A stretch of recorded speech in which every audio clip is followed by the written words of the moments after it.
In a world full of real, tangible, understandable threats, why not add a whole bunch of uncertainty and abnormality into the mix? Walking around confidently, not being afraid to open windows and doors? Overrated!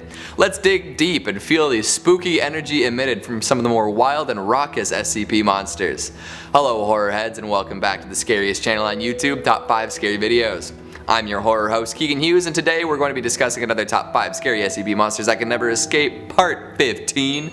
Yes, you heard me right, 15.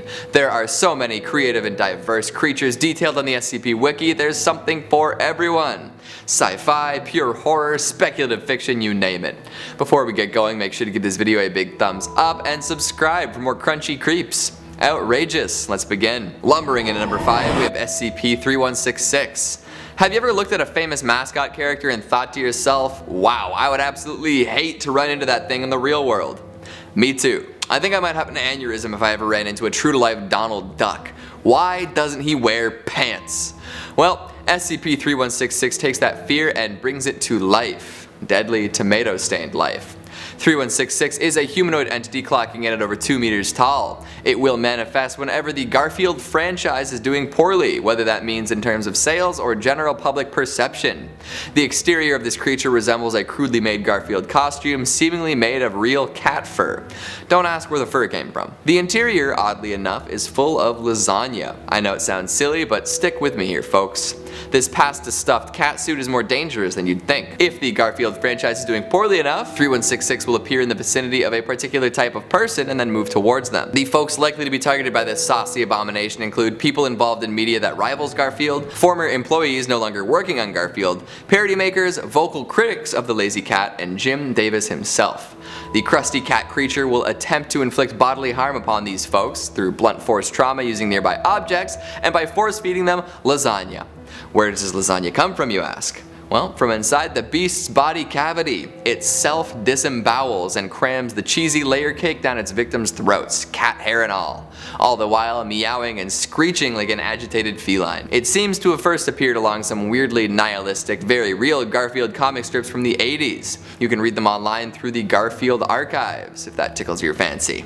Since then, the Foundation has been attempting to boost Garfield popularity in order to prevent it from becoming an issue.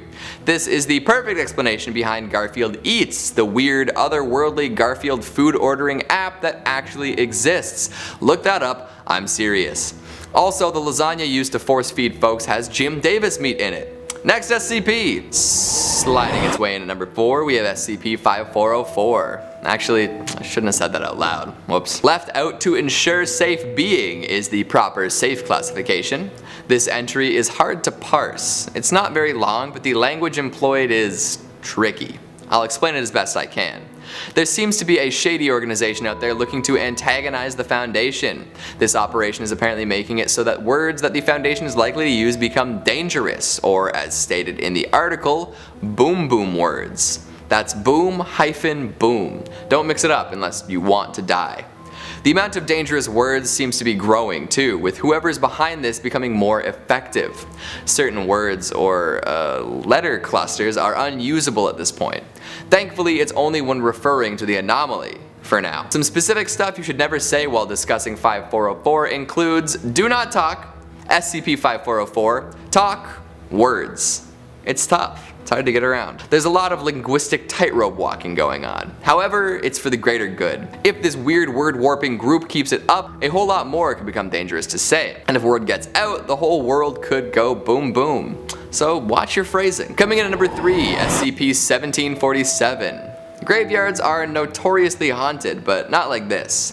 1747 is a collective designation for anomalous items recovered from one Hugo Edwards Memorial Cemetery in England. So the yard itself doesn't seem to be haunted, but instead some of the stuff within the limits.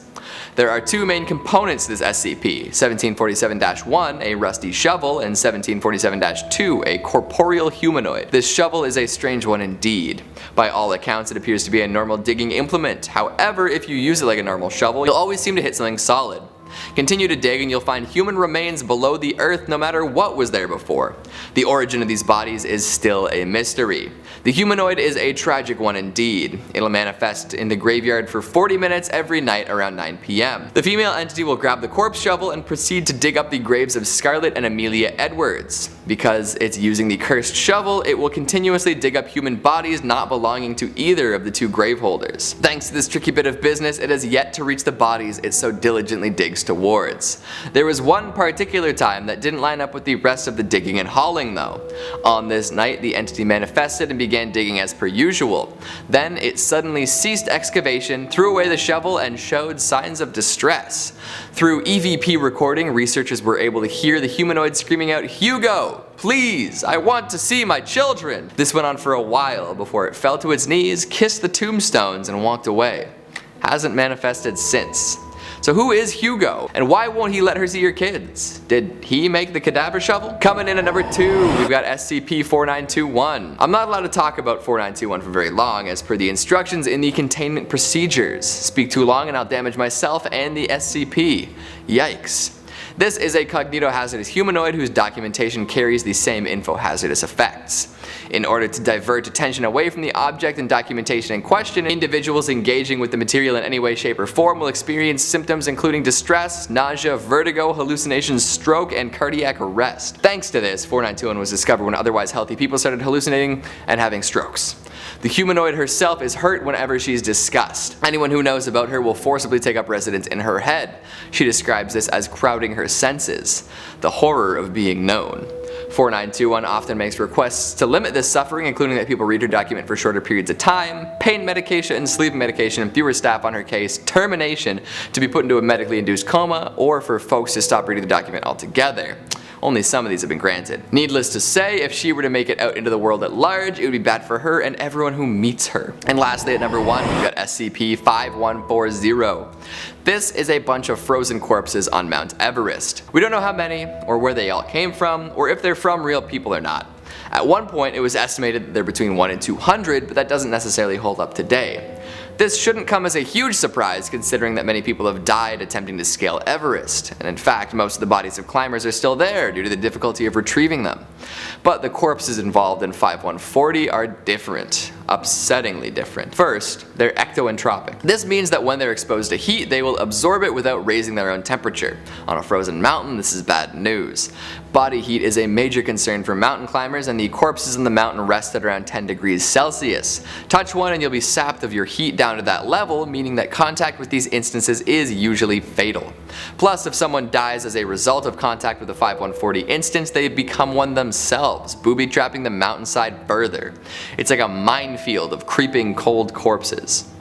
At one point, the Foundation sent a task force to investigate and do their best to bury the corpses. However, on this mission, recently buried corpses often exhumed themselves. This was initially thought to be the wind blowing loose snow off the bodies, but then strange things started happening. Shovels would get stuck and the team would run into folks that were recently buried.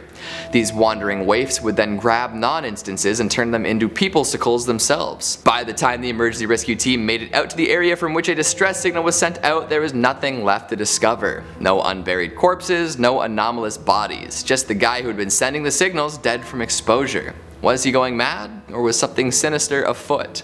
Well, remember that number I gave at the beginning, 100 to 200 corpses? Well, it was discovered after this mission that at least 45% of the mountain is made up of corpses. Oh no. I'll never look at Italian food or the ice climbers the same way ever again. Wobbling is nothing compared to these anomalies. What did you think of the list? Which of the 5 fairly recent SCPs is your favorite?